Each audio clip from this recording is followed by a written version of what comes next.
அனைவருக்கும் வணக்கம்.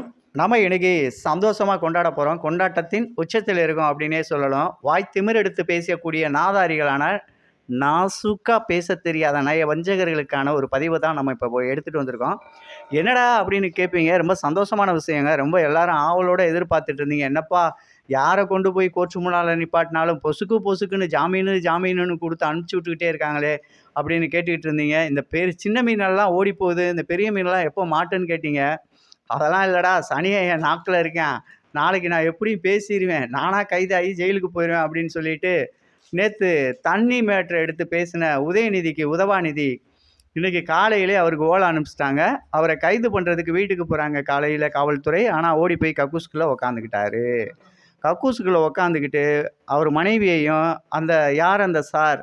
அந்த தொகுப்பின் அடையாளமா வரக்கூடிய அந்த அமைச்சர், முன்னாள் அமைச்சர் அவர் பேர் வந்து என்னன்னாக்க, சுப்பிரமணியன்னு சொல்லுவாங்க. அவரு வந்து, "இருப்பா, கைது பண்ணலாம். ஒரு 10 நிமிஷம் பொறுங்கப்பா. இப்பதான் பூனை பல்லு விளக்குது. இப்பதான்ப்பா பால் குடிக்குது. பால் குடிச்சு முடிச்சுட்டு கக்கூஸ் போக வேணாமா?" அப்படின்னு சொல்லிட்டே இருந்திருக்காங்க. 10, 20, 30, 40, 50 அப்படின்னு சொல்லிட்டு 10 மணி 30 நிமிடம் ஆயிருச்சு. 10:30க்கு கொண்டு போய் கோர்ட்டுக்குள்ள ஒரு முன்ஜாமீன் அப்ளை பண்றாங்க. ஃபைல் பண்றாங்க. உடனடியா கோர்ட்டு சொல்லுது, "நாங்க இத உடனே அவசர வழக்கா எடுத்துக்கிறோம். மதியம் 2 மணிக்கு மேல எடுத்துக்கிறோம். எனக்கு அதை விட முக்கியமான வழக்குகள் இருக்கு. அதை நான் பார்க்குறேன்." ஏன் அப்படின்னாக்கா, கோர்ட் வந்து ஏன்னா முந்தா நாள் தான் ஒருத்தருக்கு ஜாமீன் குடுத்துருக்கு. முந்தா நாள் தான் அந்த ஆஜராகிறதுலேருந்து விலக்கு குடுத்துருக்கு. இன்னைக்கு உடனே போய் உதயநிதியும் ஏதாவது பேசிட்டு பெண்களை இழிவாக பேசிய வழக்கின் கீழ் இவரு இன்னைக்கு கைது செய்யப்பட்டிருக்காரு. சின்ன வழக்கெல்லாம் கிடையாது. "ஆடாதடா, ஆடாதடா மனிதா" அப்படின்னு ஒண்ணு சொல்லுவாங்கல்ல. நீங்க திருந்தவும் மாட்டீங்க. உங்கள மக்கள் எத கழட்டி அடிச்சு உங்களுக்கு புத்திமதி சொன்னாலும் உங்களுக்கு புத்தி வராது. இந்த திராவிட முன்னேற்ற கழகம் அப்படின்ற ஒரு கழகத்தையும், இந்த கட்சியையும் அழிக்கிறதுக்கு வந்த ரித்தனமான தலைவர்களா நீங்க இருக்கீங்க அப்படிங்கும்போது, அந்த கட்சி தானா அழிஞ்சு தான் போயிரும்.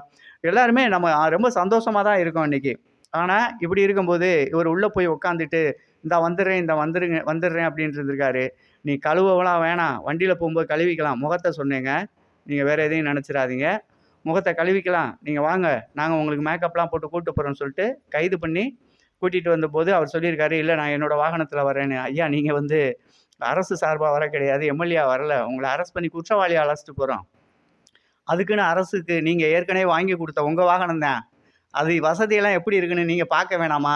வாங்க அப்படின்னு சொல்லி வாகனத்தில ஏத்திடுறாங்க. திமுகவினர் பெரிய போராட்டங்கள் நடத்தி வன்முறையில இறங்குற அளவுக்கான ரொம்ப பெரிய கட்ட பஞ்சாயத்து. அவங்க கட்ட பஞ்சாயத்து பார்த்துட்டு அவங்களுக்கு தெரியும்.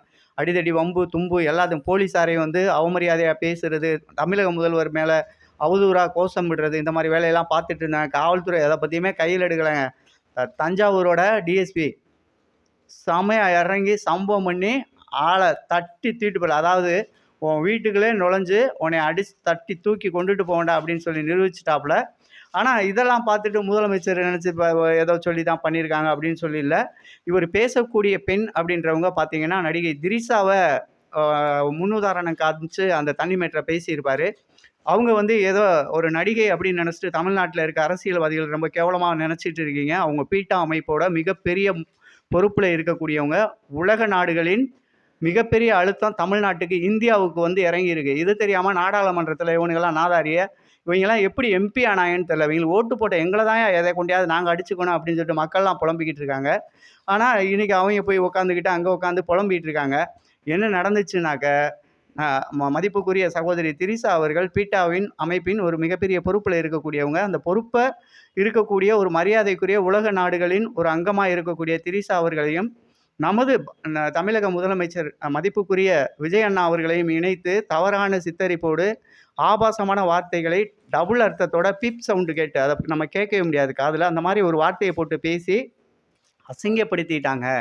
அப்படின்றத அண்ணன் கூட மன்னிச்சு விட்டாருங்க. "எனத்தானே பேசினான், தம்பி தான் பேசினா பேசிட்டு போறான்ப்பா" அப்படின்னு சொல்லி விட்டாரு. அவர் அண்ணன் ஒண்ணும் நடவடிக்கைலாம் எடுக்க சொல்லல. இது உலக நாடுகளோட பீட்டா அமைப்பு இவர் மீது மிகப்பெரிய அழுத்தம் குடுத்திருக்கு. இந்தியா மேல கரிசனையே காட்டக்கூடாது. ஒரு பெண்ண வந்து எங்கள் அமைப்பு மீது இருக்கக்கூடிய ஒரு பெண் மீத அவதூறு பேசக்கூடிய எவ்வளோ பெரிய ஆளா இருந்தாலும் நடவடிக்கை எடுக்கிறீங்களா? நாங்க உலக நாடுகள் சார்பா நாங்க அவர் மேல நடவடிக்கை எடுக்கட்டுமா? அப்படின்னு கேட்கும்போது தான் இந்த அழுத்தம் உதயநிதி மேல இறங்கியிருக்கு. இத யாருமே சொல்ல மாட்டேங்கிறாங்க. இதுக்கும் நம்ம அண்ணனுக்கும் எந்த சம்மந்தமும் கிடையாது. பாவம்ங்க அண்ணன் எப்பவுமே மன்னிச்சு விட்டுருவாரு. உங்களுக்கு தெரியும்ல, அவர் ரொம்ப மன்னிச்சிருவாரு. ரொம்ப பெரிய மனசுக்காரரு அவரு. ஆனா இப்படியெல்லாம் தண்டிக்க மாட்டாரு. உள்ள வச்சு டவுசர கழட்ட விட்டுருக்காரு. விட்டு டவுசரோடு வர்றாரா இல்லை அன்றாயர் இல்லாமல் வர்றாரான்றதை அப்புறம் பார்ப்போம். இவர் மீது முதல்ல 3 வழக்குகள் தான் பதியப்படும். 3 பிரிவின் கீழ் தான் வழக்கு பதியப்பட்டது. இருங்க 10 நிமிஷத்தில் வர்றோம் 10 நிமிஷத்தில் வர்றோம் அப்படின்னு சொன்ன உடனே அது 3 6ஆம் ஆச்சு. சரி 6 பிரிவுகள் கீழ் வழக்கு பதியப்பட்டிருக்கு அப்படின்னு நினச்சிக்கிட்டு இருக்கோம். கொஞ்ச நேரத்தில் வெளியில் கூட்டிகிட்டு வந்து வண்டியில் ஏற்றினதுக்கப்புறம் 9 பிரிவுகளின் கீழ் இவர் மீது வழக்கு பதியப்பட்டிருக்கு. அவ்வளோ சீக்கிரம் ஜாமீன் கிடைக்குமா அப்படின்னு கேட்டால் கிடைக்கிறதுக்கு வாய்ப்பே இல்லை. அப்படி கிடைச்சா சட்டத்தின் பார்வை அதாவது மக்களுக்கு சட்டத்தின் மீது இருக்க நம்பிக்கை எந்த அளவுக்கு குறையும் அப்படின்றத நம்ம பார்க்கணும். பெண்களை கண்ணிய குறைவோடு பேசியிருக்காரு அப்படின்றதான். பெண்களுக்கு மிகப்பெரிய பாதுகாப்பு கொடுக்கணும், பெண்களுக்கு அச்சுறுத்தல் இருக்கக்கூடாது அப்படின்றத தான் நம்ம தமிழக அரசும் சரி தமிழக முதலமைச்சரும் ஒரு கொள்கையாகவே எடுத்துகிட்டு போய் குழந்தைகளுக்கும் பெண்களுக்கும் நான் முழு பாதுகாப்பு கொடுப்பேன் அப்படின்னு சொல்கிறார். அது யாராக இருந்தாலும் சரி அண்ணனோட உறுதிமொழிகளில் ஒன்று. இப்போ அவர் மேலே பதியப்பட்டிருக்க பிஎஸ்என் அதாவது பாரதிய நியா சங்கீதா பிஎன்எஸ் பிரிவு அப்படின்றதுல இந்த 9 பிரிவுமே வருது. பிஎன்எஸ் 61/2 ஒரு குற்றச்செயலை செய்வதற்காக கூட்டம் சேர்த்தல், மிகப்பெரிய கூட்டம் சேர்த்துருந்தாரு. காசு கொடுத்து சேர்த்தாரா தானாக சேர்ந்துச்சா அப்படின்றது உங்களுக்கு எனக்கும் மக்களுக்கு நல்லா தெரியும். 2வது பிரிவு பிஎன்எஸ் 79 பெண்ணின் நற்பெயருக்கு கண்ணியத்திற்கும் பங்கம் விளைவிக்கும் வகையில் அவதூறாக பேசுதல் அல்லது செய்கை செய்தல், அதாவது செயல் அவ்வளோதானே அதுவும்பா அப்படி சொல்கிறது, அது 2வது செக்ஷனில் இறங்குது. 3வது பிரிவு பிஎன்எஸ் 192 பொது அமைதியை குலைக்கும் வகையில் கலவரத்தை உண்டாக்கும் நோக்கில் தன்னிச்சையாக ஆத்திரம் ஊட்டிட்டார்ல, அப்போ கோபம் வரத்தானே செய்யும் யாருக்காக இருந்தாலும். அடுத்து 4வது பிரிவு பிஎன்எஸ் 196 மதம் இனம் மொழி பிறப்பிடம் ஆகியவற்றின் அடிப்படையில் பல்வேறு தரப்பினரிடையே பகையை வளர்த்தல். இப்போ நமக்கும் நம்ம பங்காளிகளுக்கும் சண்டை இழுத்து விடுற வேலை. நம்ம வாட்டுக்கு அமைதியாக திருவோம், இவங்க எதையாவது பேசிட்டு போய் நமக்குள்ளே சண்டை போட்டுக்கிட்டு திருவோம்ல, அந்த பிரிவின் கீழும் வந்திருக்கு. 5வது பிரிவு பொது இடத்தில், அதாவது பிஎன்எஸ் 296 வேற ஏற்றிருக்காங்க. பொது இடத்தில் பிறரை இழிவாக ஆபாசமாக பேசுதல் அல்லது இரட்டை அறுத்த கருத்துக்களை பரப்புதல். நல்லா பேசினாருங்க, நானும் கேட்டேன். இந்த வழக்கு சம்பந்தமாக பதியப்பட்ட ஆதாரத்தை நீதிபதி முன் இவங்க காமிப்பாங்க காவல்துறை. அதை மீறி அவங்க ஜாமீன் கொடுக்குறாங்களா அப்படின்றதை பார்ப்போம். அடுத்து பார்த்தா பிஎன்எஸ் 3512 பிறரை மிரட்டும் தோணியில் குற்றச்செயல்களில் ஈடுபடுதல் அல்லது குற்றவியல் மிரட்டல்.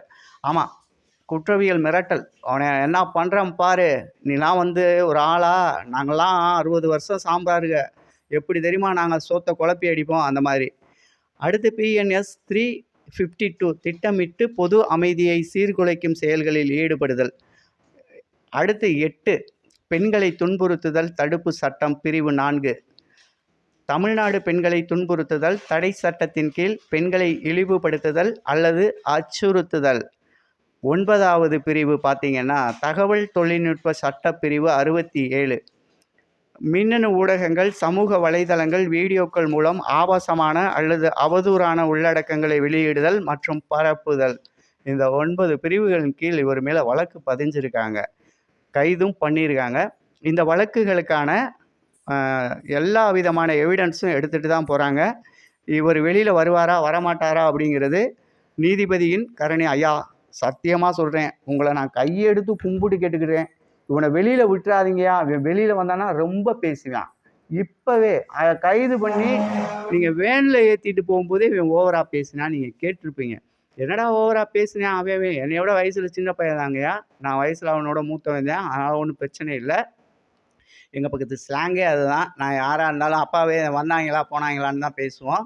அதனால் இதை ஒரு பெரிய குத்தமாலாம் எடுத்துக்காதீங்க ஐயா. அவங்கள வெளியில் விட்டுறாதீங்கய்யா, வந்தாங்கன்னா இந்த நாடு தாங்காத அளவுக்கு கொடுமையாக நடந்துக்குவாங்க. இப்போ கூட பாருங்கள், ரோட்டில் ஒரு காவல்துறை வண்டியை போக விட மாட்டேங்கிறாங்க. அம்புட்டு அநியாயம் பண்ணிகிட்ருக்காங்க. 2 மணிக்கு மேலே ஒரு ஜாமீனில் வர்றாரா, இல்லை சாம்பார் சாதம் களி சாதம் திங்கிறதுக்கு ஜெயிலில் போடுறாங்களா அப்படிங்கிறத அடுத்தடுத்த வீடியோ அப்லோட் தந்துகிட்டே இருக்கேன். 1 மணி நேரத்துக்கு 1.5 மணி நேரத்துக்கு ஒரு வீடியோ நம்ம சேனலில் இறங்கிக்கிட்டு இருக்கோம். நம்ம சேனலுக்கு புதுசாக வரவங்க நம்ம சேனலை சப்ஸ்கிரைப் பண்ணி பாருங்கள். தயவு செஞ்சு புதுசாக வந்திருக்கவங்க 4 பேருக்கு ஷேர் பண்ணி விடுங்க. நன்றி. மீண்டும் அடுத்த வீடியோவில் சந்திப்போம்.